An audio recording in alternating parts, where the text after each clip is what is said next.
लेना चाहे तो कोई इस प्रकार के फैसले लेने से पहले डरे कि भाई इनके पीछे एक बहुत बड़ा मोब और बुद्धिजीवी वर्ग खड़ा हुआ है। मतलब सामाजिक शक्ति काफ़ी मजबूत है। देखिए सामाजिक शक्ति तो इनके पास आप देख रहे हो चारों तरफ, आप बहुजन शक्ति को नीचा दिखाने के लिए हर गंदा प्रयास कर सकते हैं, जिसमें से एक प्रयास ये है, आप देखिए कि डॉक्टर रितु ने किस प्रकार यानी कि भारतीय संविधान की ज़रूरत है। कोर्ट में तो जो काम हो रहा है वो हो ही रहा है, लेकिन यहाँ पर भी धरना देने की ज़रूरत है, जिससे कि समाज को, लोगों को पता चले कि हमारे लोगों के साथ क्या हो रहा है, किस तरह का भेदभाव हो रहा है। दिल्ली यूनिवर्सिटी जैसे केंद्रीय विश्वविद्यालय में अगर ये सब हो रहा है तो जाकर देखिए। कलम से बर्खास्त करना चाहिए था, डिपार्टमेंटल इंक्वायरी बैठानी चाहिए थी उसकी, और उसको नोटिस देकर जब तक ये विषय चलता उसको विभाग में उसकी एंट्री बैन करनी थी, जिससे कि वो तथ्यों के साथ छेड़छाड़ ना कर पाए। देश में जब तक पानी सिर के ऊपर से नहीं गुजर जाता तब तक हमने देखा है कि सरकारें भी नहीं मानती हैं। जैसे किसान मूवमेंट के अंदर करीबन 2.25 साल मूवमेंट चला, पहलवानों का मूवमेंट भी चला, जबकि ये न्यायिक मांगे हैं हमारी। इन मांगों को और भविष्य में भी इस तरीके के जो है गवर्नमेंट जो है बायस्डनेस की नीति से काम न करें। है हरियाणा से, मैं इनसे बात करवाऊंगा और इनका परिचय जानूंगा, कैसे समर्थन कर रहे हैं इनका और क्या परिचय है इनका। नमस्कार जी, मैं विक्रम सिंह डुमोलिया, अध्यक्ष डॉक्टर अम्बेडकर मिशनरीज विद्यार्थी एसोसिएशन हरियाणा प्रदेश जी। आज आप जिस तरीके से देख रहे हो चारों तरफ जत्थे आने लग रहे हैं अलग अलग संगठनों के, अलग अलग समूह के जी कि जो दिल्ली यूनिवर्सिटी के अंदर जो हमारी बहन है डॉक्टर रितु, उसके साथ किस प्रकार का अनजस्टिस किया गया है और वो अपने जस्टिस के लिए यहाँ लड़ाई लड़ रही है। बात नौकरी की नहीं, बात आत्मसम्मान की भी है। जी। आप देखिए कि वो कितने दिन से धरने पर बैठी है और दूर दूर से लोग आकर उनको अपना समर्थन दे रही है। जी। तो इसमें सबसे बड़ा जो विषय है वो ये है कि भाई दिल्ली विश्वविद्यालय के जो अनुसूचित जाति वर्ग के जो छात्र हैं या छात्र विंग है, शिक्षक विंग है, उनको बगैर डर और बगैर भय के इस बहन के समर्थन में उतरना चाहिए, और जो एससी ईसी है उनके अंदर अपनी मजबूती से आवाज़ उठाए, जो कि भविष्य में भी इस प्रकार का फैसला दिल्ली विश्वविद्यालय प्रशासन या कॉलेज का कोई भी अधिकारी लेना चाहे तो कोई इस प्रकार के फैसले लेने से पहले डरे कि भाई इनके पीछे एक बहुत बड़ा मोब और बुद्धिजीवी वर्ग खड़ा हुआ है। मतलब सामाजिक शक्ति काफ़ी मजबूत है। देखिए सामाजिक शक्ति तो इनके पास, आप देख रहे हो चारों तरफ, आप कैमरा दौड़ा के देखिए कि भाई अलग अलग प्रदेशों, चाहे पंजाब हो, चाहे राजस्थान हो, उत्तर प्रदेश हो, मध्य प्रदेश हो, दिल्ली है, हरियाणा है, पंजाब है, हर तरफ से लोग इनके समर्थन में आ रहे हैं। वो समर्थन में केवल इनके नहीं, वो जो भारतीय संविधान है, भारतीय कॉन्स्टिट्यूशन है और उनके माध्यम से जो लड़ाई जो चल रही है, उस लड़ाई के माध्यम से संवैधानिक के जो अधिकार है उनको बचाने के लिए सभी लोग इनका समर्थन करने के लिए आ रहे हैं। सर कैसे देखते हैं इस तरह का, कब लगभग 35-40 दिन हो चुके हैं, कब तक ये आंदोलन चलता रहेगा लगभग? देखिए आप ये चीज़ मान के चलिए कि यहाँ मनुवादी वैचारिक शक्तियों का शासन और प्रशासन स्थापित हो चुका है, और वो बहुजन आंदोलन या ये कहें कि बहुजन शक्ति को नीचा दिखाने के लिए हर गंदा प्रयास कर सकते हैं, जिसमें से एक प्रयास ये है, आप देखिए कि डॉक्टर रितु ने किस प्रकार यानी कि भारतीय संविधान और संवैधानिक अधिकारों को बचाने के लिए एक आंदोलन, बिल्कुल ये कहिए कि अब तो बिल्कुल आंदोलन बड़े रूप में एक बड़ा आगाज करने जा रहा है। जिस प्रकार आप देख रहे हो कि कुलपति कार्यालय का घेराव, आज आंदोलन हुआ था, इससे बड़ा कोई आगाज हुआ है? बिल्कुल इससे बड़ा आगाज हो सकता है। दिल्ली यूनिवर्सिटी के जो प्रशासनिक अधिकारी है और जो जातिवादी मानसिकता की जो प्राचार्य है उसको बचाने के लिए जो पूरी ताकत लगा रहे हैं, मुझे लगता है कि आने वाले समय में वो अपने बचाने में वो ताकत लगाने का काम करेंगे।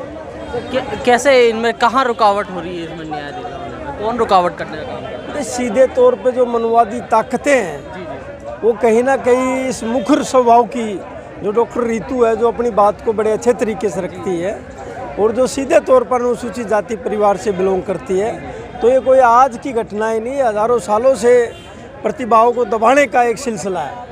प्रोफेसर रितु को जिस तरह पे उत्पीड़न हो रहा है, उसके बाद में सविता रॉय जो वीसी है, प्रिंसिपल जो है, उनको कहीं ना कहीं भारत सरकार पुरस्कार देने का काम करती है, उसको कैसे देखते हैं आप? देखिए पुरस्कार की बात नहीं है, मैं सीधे तौर पे आपके चैनल के माध्यम से बताना चाहूँगा कि जो वहाँ की जो प्रिंसिपल है उसको पहली कलम से बर्खास्त करना चाहिए था, डिपार्टमेंटल इंक्वायरी बैठानी चाहिए थी उसकी, और उसको नोटिस देकर जब तक ये विषय चलता उसको विभाग में उसकी एंट्री बैन करनी थी, जिससे कि वो तथ्यों के साथ छेड़छाड़ ना कर पाए।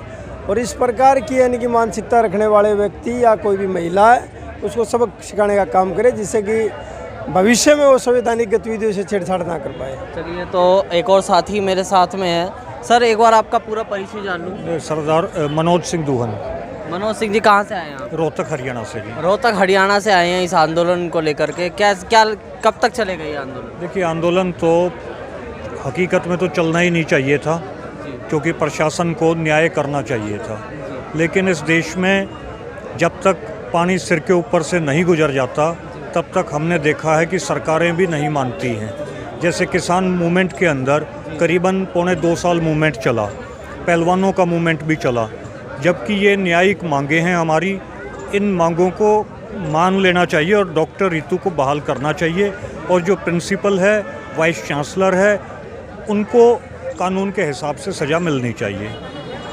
क्या अपेक्षा करते हैं, कब तक ये आंदोलन पूरा कंप्लीट होगा? देखिए, आंदोलन मुझे ऐसा लगता है कि स्ट्रेंथ डे टू डे बढ़ती जाएगी, और स्ट्रेंथ के ऊपर निर्भर करेगा कि ये मूवमेंट कब तक चलेगा। तो जिस तरह के आज तमाम बहुजन लोगों की संख्या थी, इसकी क्या लगता है कि इसका कोई प्रभाव पड़ेगा? इसका निश्चित तौर पर प्रभाव पड़ेगा, और आप देखिए कि गेट भी बंद कर लिए गए हैं, तो ये निश्चित तौर पर अब जो है एक डर का माहौल प्रशासन के अंदर कायम हुआ है। लेकिन हमारी रिक्वेस्ट यही है कि आज देखिए निहंग सिंह भी आए हैं पंजाब से, जो मोहाली मोर्चे के ऊपर हैं। कल को वो भी यहाँ घोड़े बांधेंगे अपने, कल और जो है निहंग फौज आएगी, और ये वो फौज है जो कभी हारती नहीं है।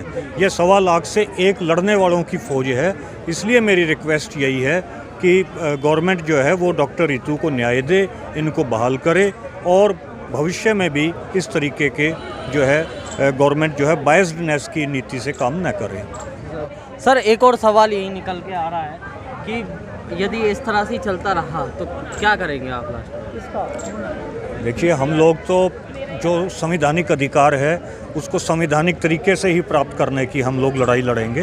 कौन लोग रुकावट करते हैं न्याय दिलवाने में? देखिए, इसमें जैसा विक्रम डुमोलिया भाई ने बताया कि जो मनुवादी मानसिकता के लोग हैं, जो जातिवादी मानसिकता के लोग हैं, वो रुकावट करते हैं जो है न्याय दिलवाने में। सर, ऐसा भी कहते हैं कि प्रोटेस्ट जब रेगुलर वो कोर्ट में जब तारीखें लग रही है लगातार, तो प्रोटेस्ट करने की क्या जरूरत है? देखिए, कोर्ट में तारीखें कहाँ लग रही हैं? कोर्ट में कोई तारीख नहीं लग रही है। कोर्ट में कोई तारीखें नहीं लग रही हैं, और ये जो प्रोटेस्ट है इसकी ज़रूरत है, क्योंकि ये काम जो है ये एडमिनिस्ट्रेटिव लेवल पर होने का है, ये काम प्रशासनिक लेवल पर होने का है, तो इसे प्रशासनिक लेवल पर ही जो है सॉर्ट आउट करना चाहिए। सबसे पहले तो सभी मेरे साथियों को नमो बुद्धाय, जय भीम। और ये बहुत ही निंदनीय है कि एक समाज की बेटी, देश की बेटी को यहाँ पर बैठे हुए इतने दिन हो गए हैं, 1 महीने से ज़्यादा हो गया है, लेकिन इनकी आवाज़ को कोई सुनने वाला नहीं है। बल्कि कुछ लोग अभी कुछ दिन पहले एक दो दिन पहले मेरी किसी से बात हो रही थी, तो उनका कहना था कि वो तो अडॉक पर थे, उनको तो हटाया जा सकता है। तो इस तरह के वक्तव्य आ रहे हैं समाज से, जबकि एकदम गलत है। इसके लिए मैं उनको जवाब देना चाहूँगी कि इनको हटाने के पीछे जो कारण दिए गए हैं वो बहुत गलत है, उन पर बहुत गलत तरह के एलिगेशंस लगाए गए हैं। तो ये जो धरना है ये उन एलिगेशंस के अगेंस्ट में है। समाज ये भी कहता है, हमारी वीडियो के कमेंट्स में भी कहता है अक्सर कि जब इनका कोर्ट में मुकदमा चल रहा है तो ये धरने पे क्यों बैठ गई, अपना समय व्यतीत कर रही है। देखिए, ये वो लोग हैं जो सिर्फ सोशल मीडिया पर बोलना जानते हैं, इनको खुद तो कोई परेशानी झेलनी पड़ती है नहीं, इसलिए ये लोग बस कमेंटबाजी करना चाहते हैं। लेकिन सही मायने में जो समाज के लिए काम कर रहे हैं, जो लोग स्टैंड ले रहे हैं, उनके साथ में स्ट्रगल हो रहा है, उनको इस तरह की कुरीतियाँ, इस तरह का भेदभाव झेलना पड़ रहा है।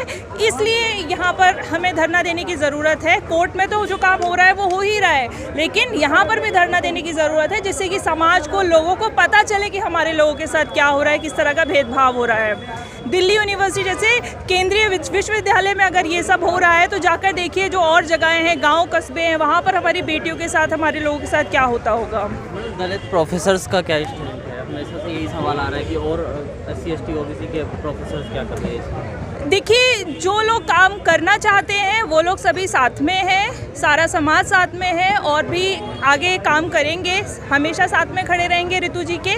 और जो लोग साथ में नहीं हैं तो उनको ये सोच लेना चाहिए कि आज इस लड़की के साथ में परेशानी है, कल को उनके साथ में भी आएगा, तो वो अपना भविष्य सोच के चलें।